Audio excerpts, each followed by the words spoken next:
give an interpretation of events. Okay? That is practicing medicine, and you can lose your job. Okay?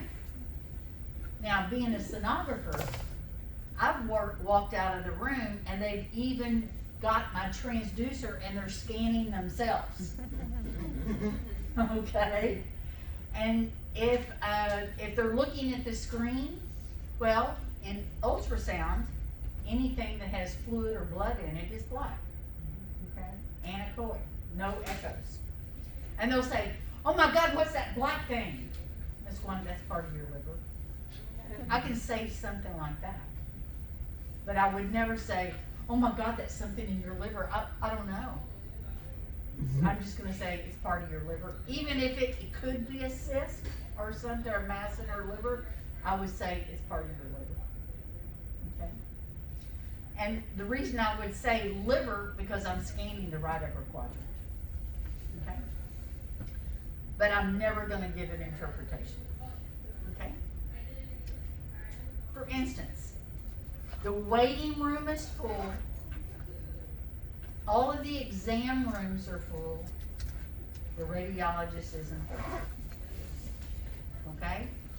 So you're back there with all your coworkers, hee-ha-ha, just having a good old time. Okay? Your patients hear you in the room, and the patients that are waiting, they hear you. Okay? Try to be mindful that if they hear you laughing, why aren't they working on me? Why are they back there having a good time? Okay? So be very mindful of that. And we all work with a chatty Cathy. I'm a chatty Cathy. Okay? If you feel uncomfortable and you need to distance yourself from one of your coworkers, just excuse yourself and go back to your room and can tell your doctor, tell your patient, your radiologist isn't here. Hopefully it's just going to be a few more minutes. Go out to the waiting room and say, the radiologist had to go out on an emergency. They don't know the difference. The radiologist had an emergency. He'll be back in just a few minutes, and I'll let you know when he gets here. Okay? All the rooms are full. We don't have room for you right now, but we're going to get to you as soon as the radiologist can get back in the department. Okay? They're going to believe anything you tell them. Okay?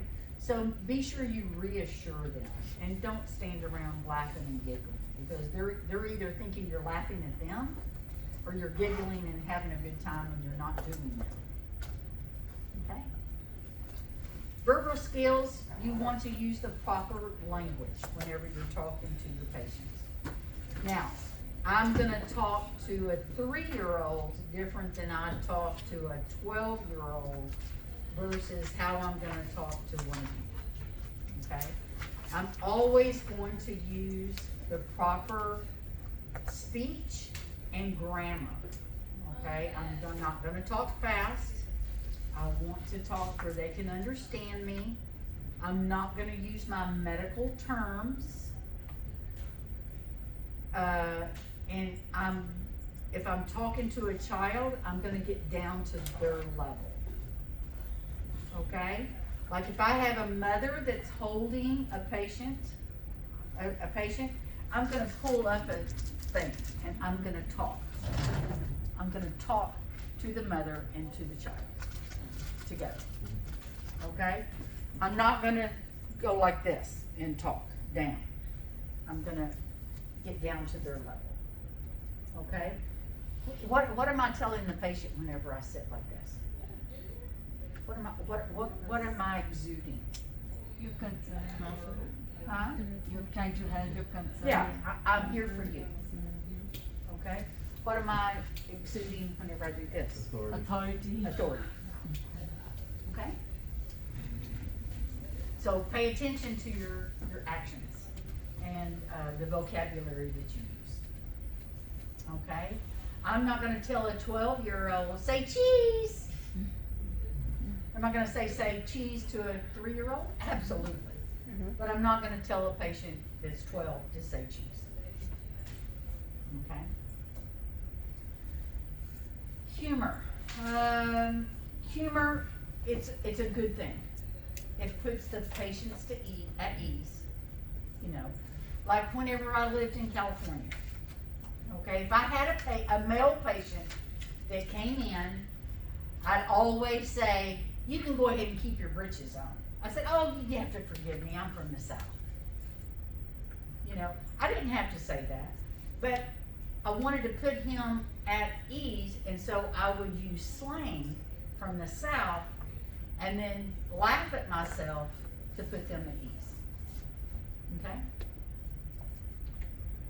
But we also have to be very, very careful about how we approach humor with the patient. Okay? I'm not, if my patient is laying there and they're febrile, meaning they're kind of waxy looking, they're disoriented, their breathing's not erratic, is kind of erratic. I'm not gonna use humor, right? I'm gonna get my job done so that way they can get back upstairs before, I don't want them to croak down in the department. That's way too much paperwork. Okay? And that is true. That is true. Okay. Okay.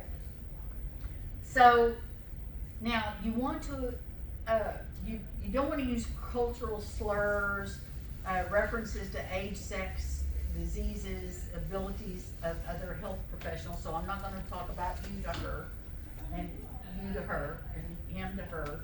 You know, I'm not going to do that. I'm not going to do it in the department.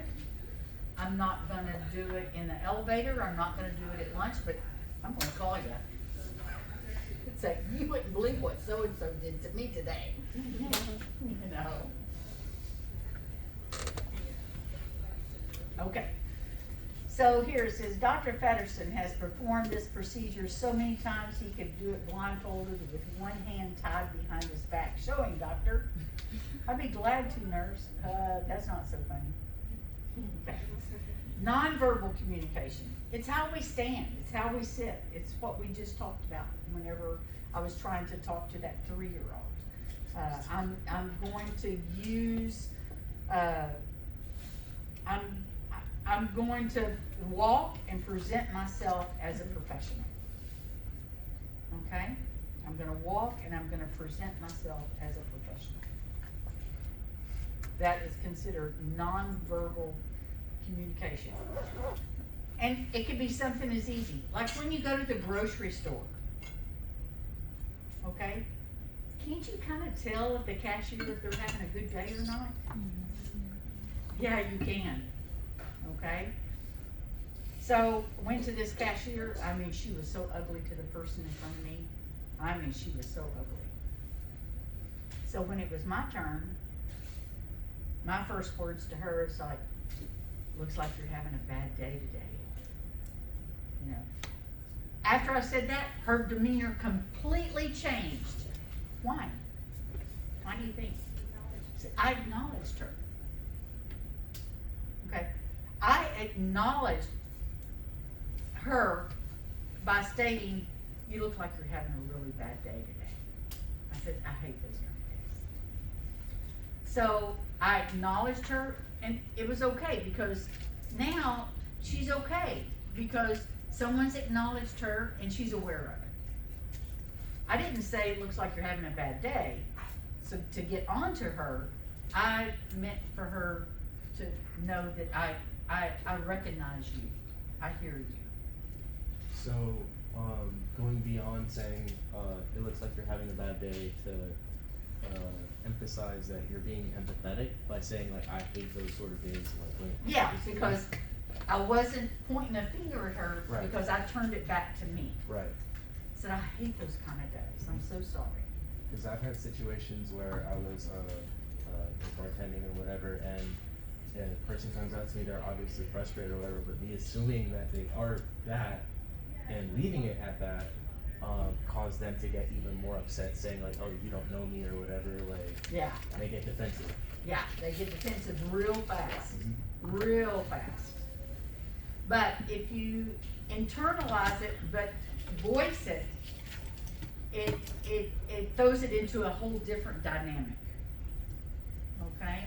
Like if a patient comes in and they're scared, say, You look like you're a little bit nervous about this, but I'm gonna tell you all about the exam before we get started. And if you don't want to have the exam, that's your prerogative. I said, you don't have to have this exam. I said, but let's go over the procedure first. I'm gonna tell you exactly what I'm gonna be doing, and then you can make your decision. Because you have waited 3 months for this appointment. And I've noticed that you've been in the waiting room for quite a few hours. You know, because one, they come into the room, they've already been in the waiting room for 3 hours, they've heard us laughing in the background. They've seen patients go before them. They're pissed off. I mean, they are pissed off. There's no other word for it. They're pissed off. Okay? You have to diffuse that. First off is, oh my gosh, I've seen you in the waiting room, been in the waiting room for the last couple of hours, and I am so sorry.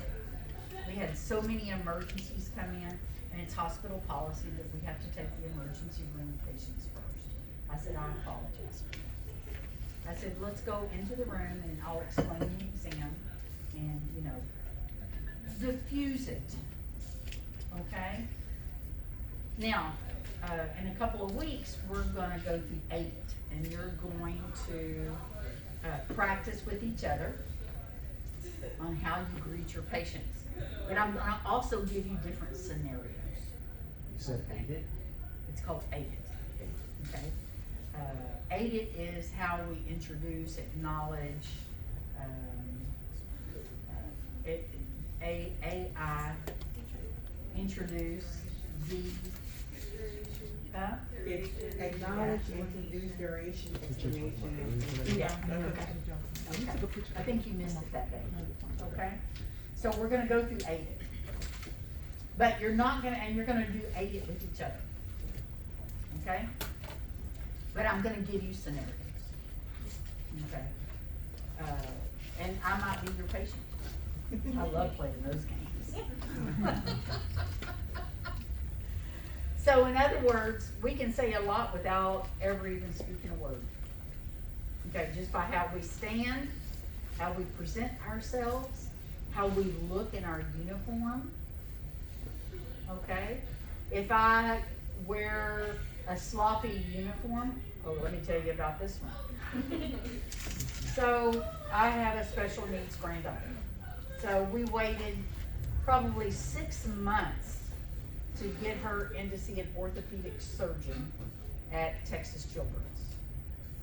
We were in the office in the examination room for probably 40 minutes before the doctor comes in. When the doctor comes in, let me tell you first off, my mother was with me. Who's with you? Okay. Or with you? My mother was with me. Okay. So that's my grandchild, her great grandchild. This doctor comes in and he looked like he took his uniform out of his glove box, put it on, and came in to the office. What do you think my mother said? Are you the doctor? Yes, ma'am, I am the doctor. She goes, you're not the doctor for my granddaughter. She goes, you go get your supervisor. Well, I am faculty. She goes, you've got someone over you, you go get them. He went and got someone over him to come in. Do you think he probably did that again? Probably not. He probably made sure that his uniform and his lab coat was pressed and ironed before he came back in. Okay? My mother's worse than I am. Okay? So it says a lot. He didn't even say a word. He didn't even introduce himself. He came in, went to go wash his hands, didn't say a word. My mother said, are you the doctor? He said, yes, I'm the doctor. She goes, not for my granddaughter. Could that have been in part due to him not introducing himself first day? Oh, absolutely Okay. not. No? Absolutely not. It was solely off of the Off appearance? of his appearance. Huh. Okay. Okay, so let's go back a little bit. My mother has 13 rental properties. You know how she chooses them? That's that. It looks. The appearance. They're shoes. Are their shoes clean and polished? And then she always talks to them all the way to the car. You mean the Rental. rental, like the Yeah. rentees? Yeah. Or, okay. Oh, I thought you Yeah. said. I thought you meant the properties Yeah, I themselves. thought- No, no, Okay. no. When she chooses people, if she's gonna rent to them or not, Mhm. she looks at their shoes. Are their shoes clean, polished, dirty? And then she follows them to her car, to their car. Just talking. See what they drive. Nope. No, but they How play clean is this. their car? Okay, because if their car's not clean, they're not They're gonna take keep care of the her house property. clean, yeah. Huh? They're not gonna keep the property. Yeah, they're not gonna keep her property if their car's dirty. It's all appearances. Okay, so pay attention to what you look like. What time is this? What time is this class over? Oh, we're done. Oh. We didn't get very far, did we? We just talked way too much.